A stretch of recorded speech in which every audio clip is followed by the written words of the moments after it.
সুধা কি পারবে 24 ঘন্টার মধ্যে অপরাধীদেরকে খুঁজে বার করতে? সম্পূর্ণটি জানতে ভিডিওটি স্কিপ না করে দেখতে থাকুন। আজকের পর্বে আপনারা দেখতে পাবেন তেজ বলে কেউ ইচ্ছা করে ছাদের দরজাটা বাইরে থেকে লক করে দিয়েছিল যাতে সুধা কষ্ট পায়, তাই না তরিতা? তখন তরিতা ভয় পেয়ে যায় আর বলে আমি কিছু করিনি দাদা ভাই, আমি তো শুধু দিদি ভাইয়ের সাথে একটু দেখা করতে গেছিলাম। তখন তেজের মা বলে তাহলে তুমি জানতে ওই সময় সুধা ছাদে আছে?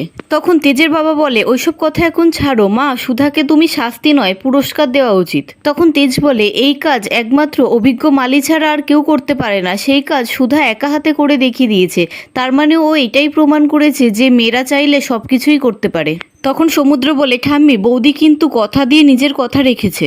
তখন তরিতা মনে মনে বলে সমুদ্র আমার নিজের দেওয়ার হয়ে সারাক্ষণ তেজ দাদা ভাইয়ের পিছন পিছন ঘুরছে। তখন সুধা বলে ঠাম্মি আপনি যদি এখনও আমার ওপরে রাগ করে থাকেন তাহলে আমি আমার নিজের ভুলের প্রায়শ্চিত্ত করতে রাজি আছি। তখন ঠাম্মি বলে খুব তো তুমি স্বামীর কথা শুনে চলছো, তোমাদের বাড়িতে গিয়ে আমার দাদু ভাইয়ের ওপরে যেই হামলাটা হলো তার তো কোনো সুরাও হলো না, তারা তো কোনো শাস্তি পেল না।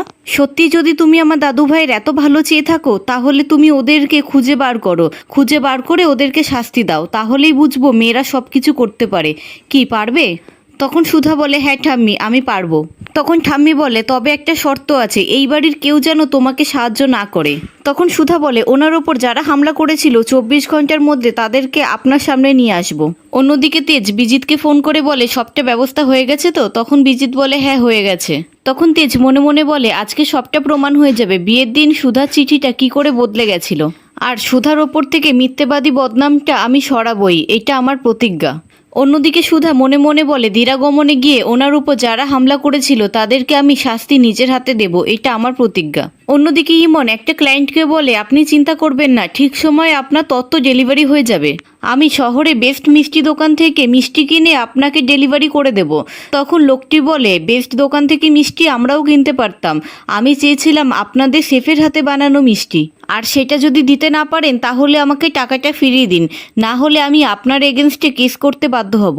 এই বলে লোকটি সেখান থেকে চলে যায়। একটি মেয়ে এসে বলে ম্যাডাম আমাদের ক্লায়েন্ট মিস্টার চক্রবর্তীও টাকা ফেরত চাইছে। তখন ইমন বলে বিজিত কোথায়? তখন মেয়েটি বলে বিজিত তো আজকে অফিসেই আসেনি। তখন ইমন মেয়েটিকে বলে এসিটা কবে ঠিক হবে, কবে থেকে খারাপ হয়ে পড়ে আছে? তখনই সেখানে বিজিত এসে বলে এসি সারাবার লোক চলে এসছে ম্যাডাম। তখন সেখানে তেজ এসি সারাবার লোক সেজে আসে। অন্যদিকে বসু মল্লিক পরিবারে পুলিশ আসে আর সুধাকে জিজ্ঞাসাবাদ করে কাতলা আর ফোনকের ব্যাপারে। তখন সুধা বলে ওরা আমাদের পাড়াতেই থাকে। তারপর সুধা ওদের বর্ণনা দেয়। তখন পুলিশ বলে ওরা তো আপনার পাড়াতেই থাকে, তাহলে ওখানে গেলে খোঁজ করলেই তো পাওয়া যাবে। তখন সুধা বলে না, ওই ঘটনাটা ঘটার পর থেকে ওরা ওই পাড়া থেকে ফেরার, ওদেরকে আর দেখা যায় না। তখন পুলিশ বলে ওরা দুজন দাগি আসামি, কিছুদিন সময় দিন, আমরা ওদেরকে খুঁজে বার করব। এই বলে পুলিশ সেখান থেকে চলে যায়। আর ঠাম্মি বলে এখনও তুমি বলবে মেয়েরা সব কিছু পারে নাথ বৌমা? তখনই সেখানে জ্যোৎস্না পুজো থালা হাতে নিয়ে আসে আর বলে ঠাম্মি আমি একটু পুজো দিতে যাচ্ছি। তখন সুধা মনে মনে বলে ফোনটি আর কাতলাকে খুঁজতে গেলে এই বাড়ি থেকে আমাকে বেরোতে হবে। তখন সুধা বলে দিদি আমিও যাব। অন্যদিকে তেজ ইমনের অফিসে এসি ঠিক করতে যায় আর বিজিত বলে ম্যাডাম আপনার এখানে থাকলে হাঁচি কাশি হবে, ধুলো উড়বে, তো আপনি একটু বাইরে যান।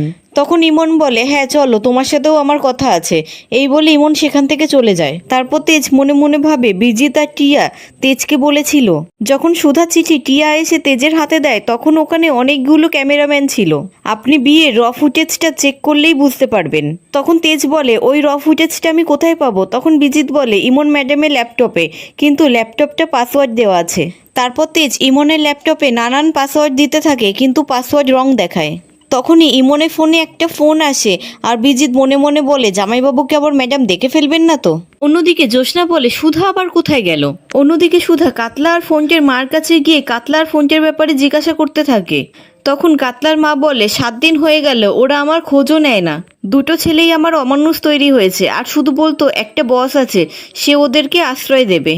অন্যদিকে তেজের মেচকা কাতলাকে ফোন করে বলে পুলিশ তোদেরকে খুঁজছে, সুধা তোদের ব্যাপারে সবকিছু বলে দিয়েছে, কিন্তু ধরা পড়লে চলবে না, তোরা লুকিয়ে থাক। অন্যদিকে সুধা আর কাতলা ফোনটের মার কথা একজন লোক শুনতে থাকে।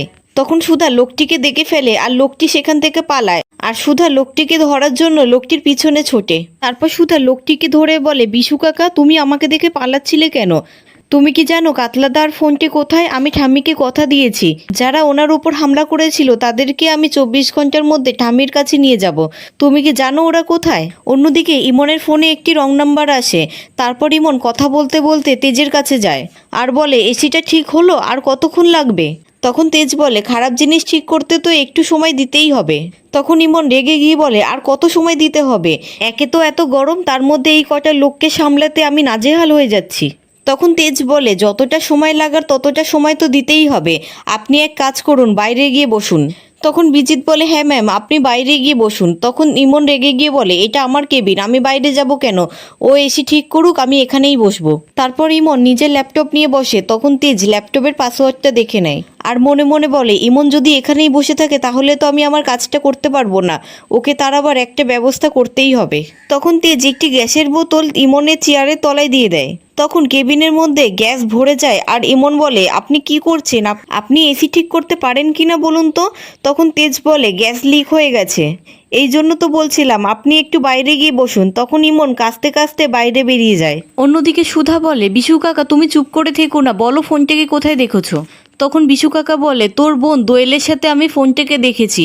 তারপর সব কথা খুলে বলে। অন্যদিকে তেজ ইমনের ল্যাপটপ নিয়ে বসে আর বলে, আজকে আমি মন থেকে চাই সুধা, আপনি যা যা আমাকে বলেছেন সব যেন সত্যি হয়। আজকে আমি ভুল প্রমাণিত হতে চাই। অন্যদিকে ইমন বিজিতকে বলে, এক্ষুনি তুমি এসি সার্ভিসিংয়ে ফোন করো। ওরা কেমন লোক পাঠিয়েছে, ঠিক করে কাজ করতে পারে না, এইভাবে কেউ কাজ করে? দম বন্ধ হয়ে আমি তো মরেই যেতাম। তখন বিজিত বলে, আপনি খামোকা রাগ করবেন না, ও গরিব মানুষ বেচারা, ওর চাকরিটা আপনি খাবেন না। এসি থেকে মাঝে মাঝে এমনি গ্যাস লিক করে, আপনি খামোকা রাগ করবেন না ম্যাডাম। অন্যদিকে তেজ ইমনের ল্যাপটপে তেজের বিয়ের সমস্ত ফুটেজগুলো দেখতে থাকে। তখন তেজ দেখে একটি ক্যাটারিং সার্ভিসের লোকের সাথে তেজের ধাক্কা লাগে আর সেই ছেলেটি চিঠিটা বদলে দেয়। তখন তেজ মনে মনে বলে, তাহলে সুধা ঠিকই বলছিল, আমি ওনাকে ভুল বুঝছিলাম।